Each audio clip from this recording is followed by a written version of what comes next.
People, Logan here with Presently Impermanent, and today we're going to be talking about the throat chakra. Before we dive into that, I am letting you guys know who have been following the chakra series. I am getting rid of the easel. The easel has been a pain in the ass. I really like and enjoy the ability for everybody to see it, but I just don't really want to spend time with the easel and trying to figure out all the mechanics. I think it's easier for me to just discuss like this off the top of the head. And it's really funny because the throat chakra is all about communication and self-expression. And I've shot this video about 6 times and I keep making mistakes. And I'm just going to not do that anymore. I'm just going to allow myself to make mistakes and express myself fully. So the throat chakra, really important. It's like the Hufflepuff of chakras. It's the one that people sleep on and don't think is powerful, but it's really, really, really important. Padma is the Sanskrit name, I believe, or Hindu name, and it means 16-petaled and throat. The location of the throat chakra, obviously, on the throat. If you're a man and you find your Adam's apple right here, it's, again, the chakras are energy centers. So you can imagine maybe a little point here and then energy spreading out, almost like a ball, okay? The color of the throat chakra is blue. So if you want to close your eyes and focus on your throat chakra, you can focus on the color blue, right? The element is ether. If you guys have not seen the podcast related to Joe Rogan and Terrence Howard actually talks about ether, one of the most important elements, and really an element that's been slept on by a lot of the greats in terms of like physicists and stuff. Really interesting. But ether is just very powerful. It's the things we can't see. So I'm just trying to get my phone working. It is the energy we can't see, right? And very much so, the throat chakra is the energy we can't see. The throat chakra is the strongest. The throat itself is the strongest thing related to manifestation, because when you speak words, you cannot see the words, you can only hear them, but they will create. So ether is really connection to intuition and spirituality, and that is done through your words, right? The sound that you can make for this chakra is ham, H-A-M. So and this particular chakra really will show you why we make sounds to go deeper into the chakras, because the sound is the frequency, and each sound has a different frequency, right? So if we focus on hum, it's going to be different than lam, different tonalities for different intentions. The animal associated with the throat chakra, it's the white elephant. This means harmony and grace. Our words are so powerful. They have the ability to move and change things and bring harmony and peace and settle wars and fix things, really. So if we can make sure we are balanced with what we are speaking, we will create a better reality. The organs associated with the throat chakra, you have the laryngeal nerve plexus. It's just a set of nerves. You have the vocal cords. Vocal cords are extremely important. They are what creates sound. We are all sound. The mouth, the throat, the ears, the thyroid, the parathyroid. Okay, all associated organs. Now, the really, really important thing about the throat chakra is it demonstrates the way you communicate. It demonstrates the guidance you are willing to receive. It is associated with what you are consuming. So a lot of people that I work with, I tell them, stop consuming the news. Stop watching CNN, stop watching Fox, stop watching this program or that program that's pitted against each other to fight, right? What you're consuming will create what you communicate. So if you consume a bunch of horror movies, you are going to be communicating in a different way compared to somebody that's only watching documentaries. And it may not be you watch one horror movie and you become a horrible person, right? But you will if you're installing fear into your system all the time, you will fear it, or you will have that fear inside of you more, right?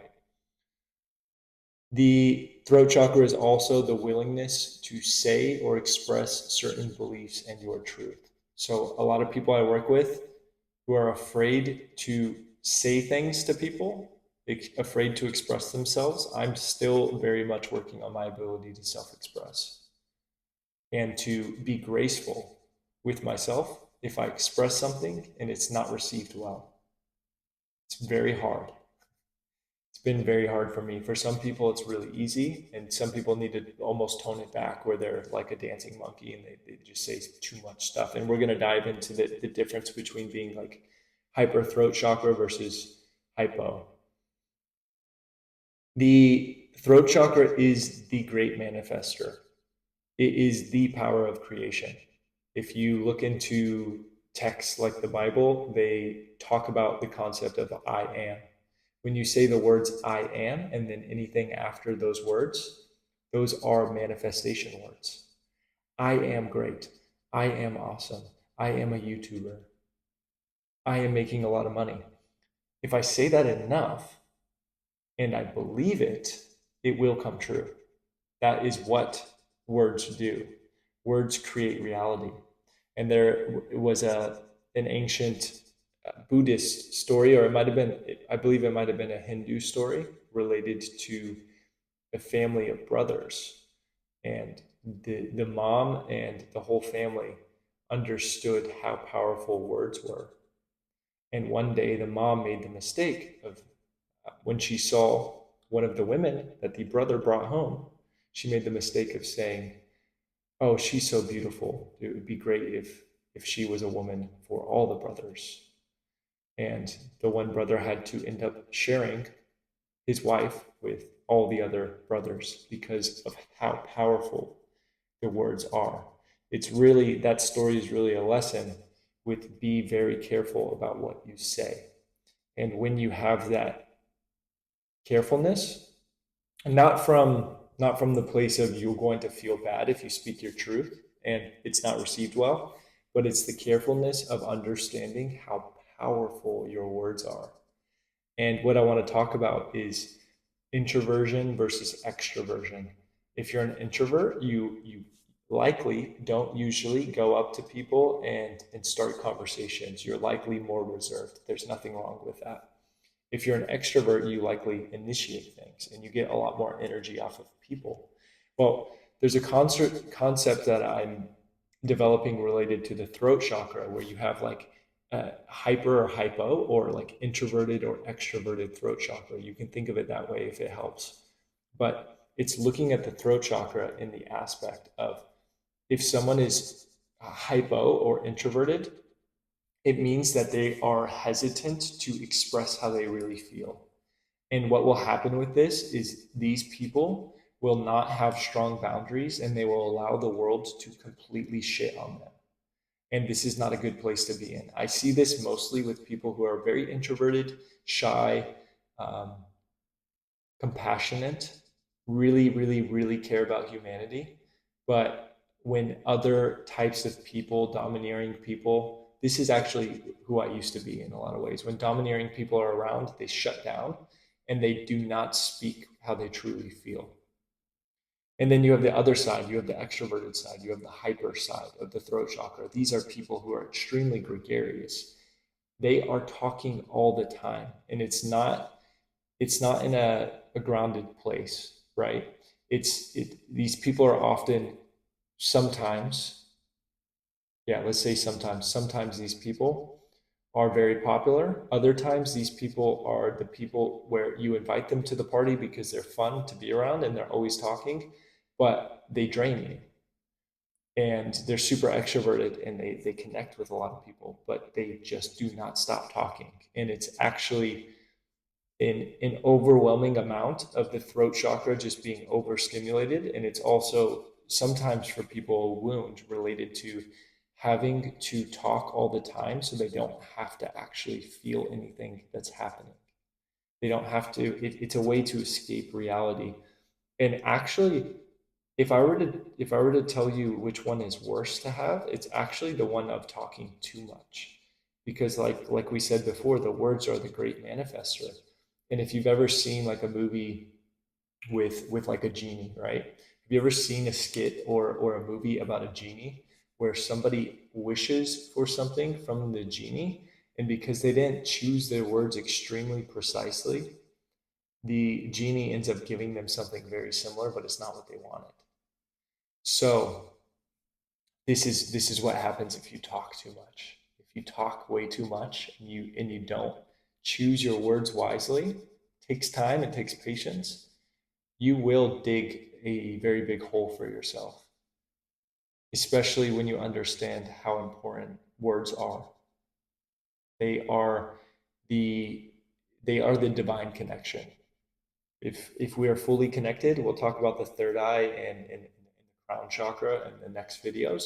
But if we're fully connected to those, we can bring down the words and the teachings from God into ourselves, and then we can speak it. And when we speak it, we will create better. We will create better things, better relationships, a better reality. But if we are just speaking for the sake of speaking in order to fill a wound inside of ourselves, we will actually create a worse reality. So, really powerful stuff. Now, I want to go into the concepts of how to develop or hone in on pulling this in if it's overdeveloped for you. So, first and foremost, there's a book called Awakening the Third Eye by an author called Samuel Sagan. This guy is really, really intelligent. And essentially, the technique in the book is teaching people how to activate their throat chakra, because the throat chakra is actually the anchor point for being able to awaken the third eye. And your third eye, we'll talk about it in the next video, but your third eye is extremely important if you want to have a spiritual practice. It's extremely important to connecting to your deeper self. It's extremely important to hearing lessons and channeling things. And so the really cool thing about the third eye is if you understand how to use throat friction, which is a meditative practice, you can tap into your third eye. You can also tap into the other chakras very well, and you can start connecting things. You can bring more awareness to your body. So the throat chakra, I'll just show you how it works, and I'll explain it to you a little bit. I can make videos for you guys. If you want to comment below, if you want a video on it, I'll be happy to do that, but I also recommend the book. But the practice is essentially you close your eyes, you open your jaw, right? And you are going to breathe through your nose, in and out. And essentially, you're going to try and find a hollow part where, like, obviously, the tube that you breathe through is hollow, right? But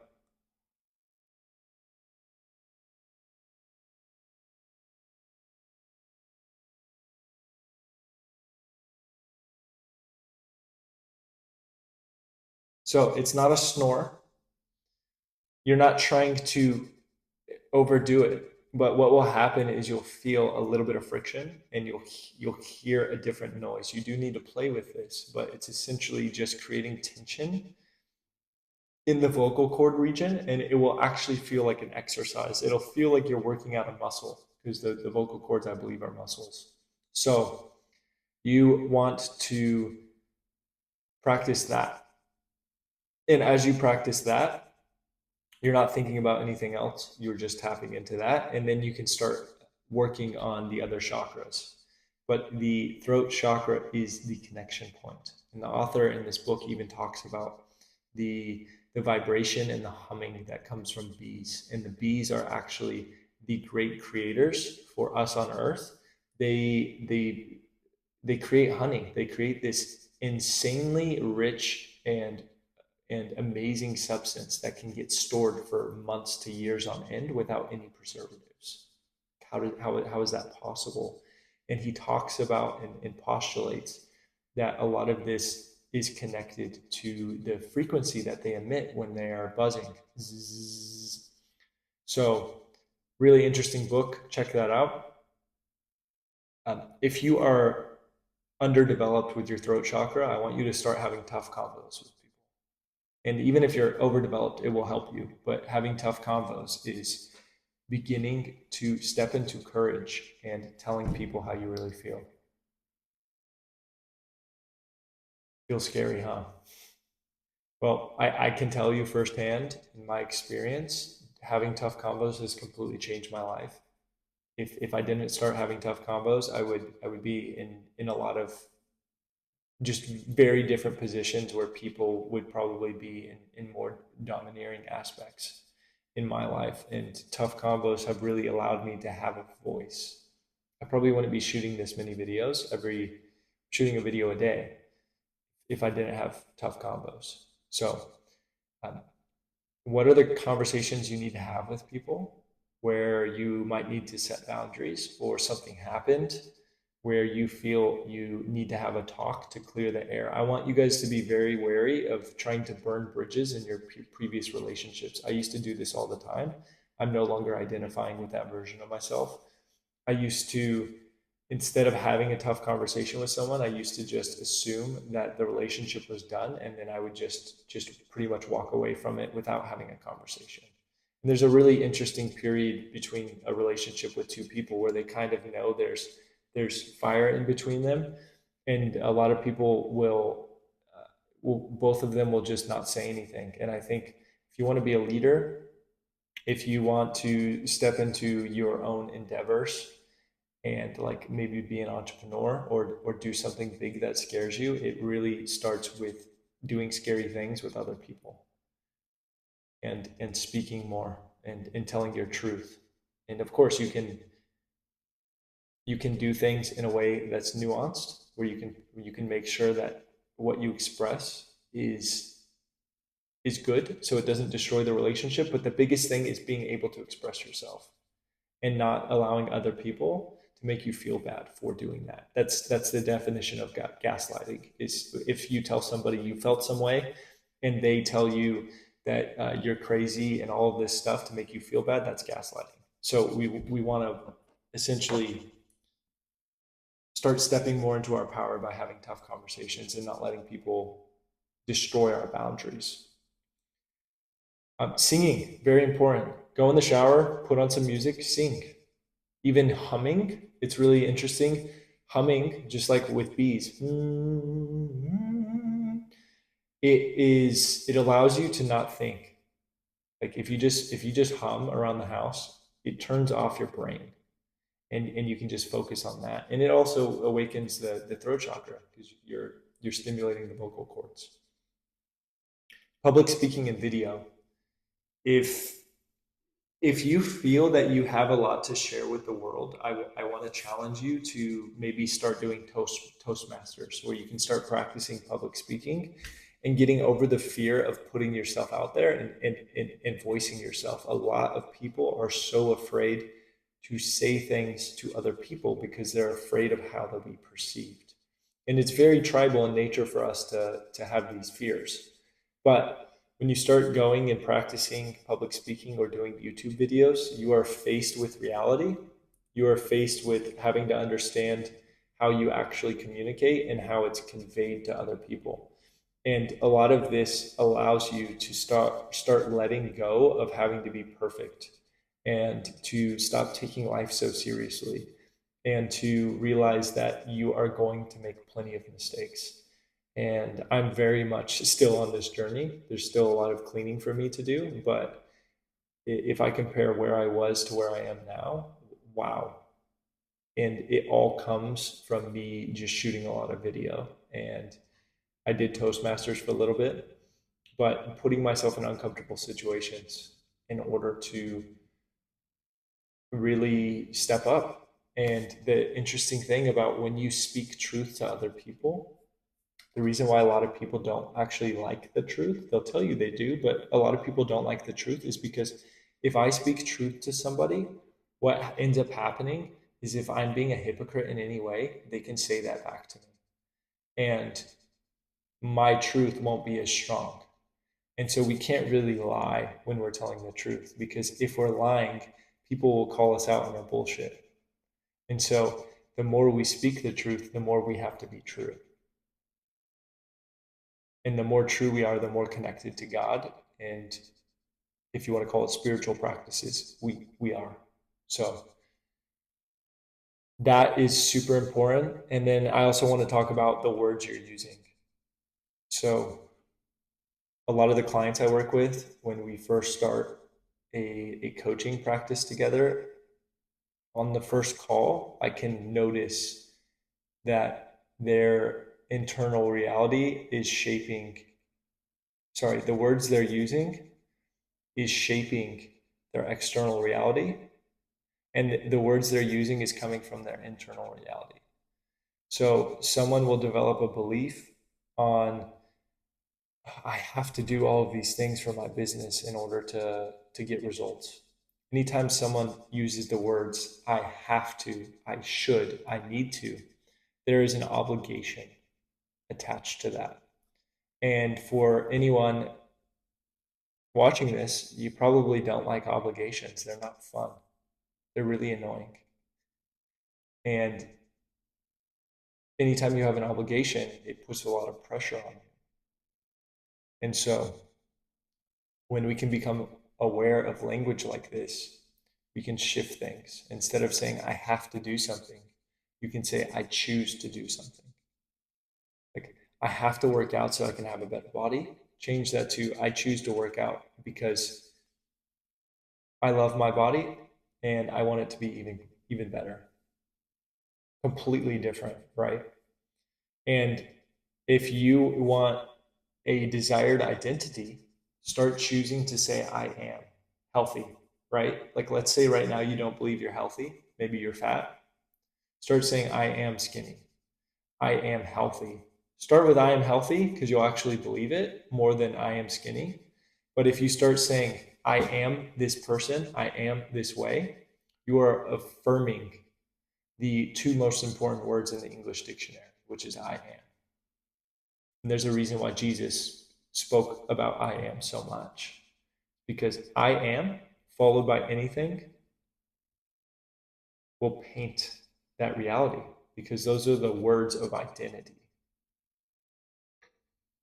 And so be very wary of the words you use and be very wary of the media you listen to. If you are listening to things that are triggering you, making you feel more anxious, making you think that the world is a bad place, the news, for example, stop, just cut the media out. What I did for what I've been doing for the past 5 years, I've just been positively brainwashing myself. I just listened to a bunch of podcasts with positive people, and I've learned the hard way when I used to go down rabbit holes related to conspiracy theories, that a lot of that stuff programmed me with a negative view of the world and a view that the world is out to get us. And although I do believe there are many things in our current reality that are trying to destroy the dynamics of humanity, it is not actually beneficial for me to be talking about it all the time. It's really not beneficial. Those things are out there. You can go and research them yourself, but I am, I am choosing. See, I'm using it on myself right now. I am choosing to focus on the reality that I desire, not the reality that I don't desire. So, throat chakra, super, super, super important. That's why this video is longer than the others. I am going to release the third eye video tomorrow. You guys are going to love that one. Super, probably the most, besides the heart chakra, it is the most, I'm not going to say important, but it's the one that the most people talk about. So stay tuned for that. Thank you for watching. Stay presently impermanent. I'll see you tomorrow. Later.